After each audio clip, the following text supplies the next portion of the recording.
اعوذ باللہ من الشیطان الرجیم بسم اللہ الرحمن الرحیم۔ اور جان رکھو کہ جو چیز تم کفار سے لوٹ کر لاؤ اس میں سے 5واں حصہ اللہ کا اور اس کے رسول کا اور اہل قرابت کا اور یتیموں کا اور محتاجوں کا اور مسافروں کا ہے، اگر تم اللہ پر اور اس کی نصرت پر ایمان رکھتے ہو، جو حق و باطل میں فرق کرنے کے دن یعنی جنگ بدر میں جس دن دونوں فوجوں میں مٹ بھیڑ ہو گئی اپنے بندے محمد پر نازل فرمائی۔ اور اللہ ہر چیز پر قادر ہے۔ جس وقت تم مدینے سے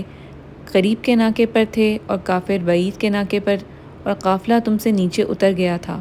اور اگر تم جنگ کے لیے آپس میں قرارداد کر لیتے تو وقت معین پر جمع ہونے میں تقدیم و تاخیر ہو جاتی، لیکن اللہ کو منظور تھا کہ جو کام ہو کر رہنے والا تھا اسے کر ہی ڈالے، تاکہ جو مرے بصیرت پر یعنی یقین جان کر مرے، اور جو جیتا رہے وہ بھی بصیرت پر یعنی حق پہچان کر جیتا رہے، اور کچھ شک نہیں کہ اللہ سنتا اور جانتا ہے۔ اس وقت اللہ نے تمہیں خواب میں کافروں کو تھوڑی تعداد میں دکھایا، اور اگر بہت کر کے دکھاتا تو تم لوگ جی چھوڑ دیتے، اور جو کام درپیش تھا اس میں جھگڑے کرنے لگتے، لیکن اللہ نے تمہیں اس سے بچا لیا، بے شک وہ سینوں کی باتوں تک سے واقف ہے۔ اور اس وقت جب تم ایک دوسرے کے مقابل ہوئے تو کافروں کو تمہاری نظروں میں تھوڑا کر کے دکھاتا تھا، اور تم کو ان کی نگاہوں میں تھوڑا کر کے دکھاتا تھا،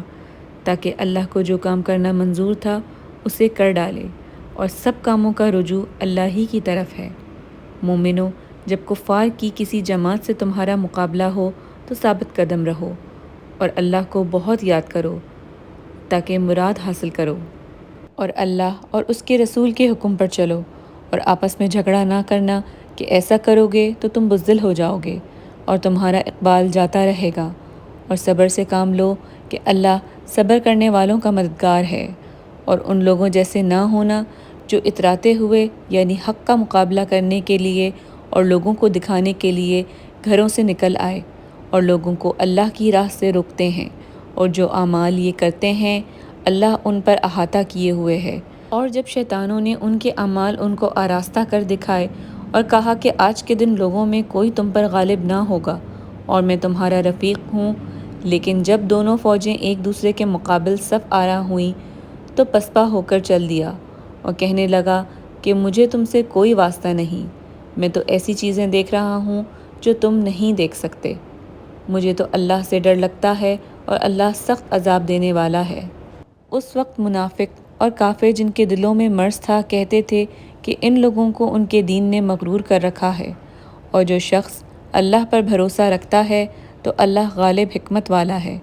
اور کاش تم اس وقت کی کیفیت دیکھو جب فرشتے کافروں کی جانیں نکالتے ہیں اور ان کے مونہوں اور پیٹھوں پر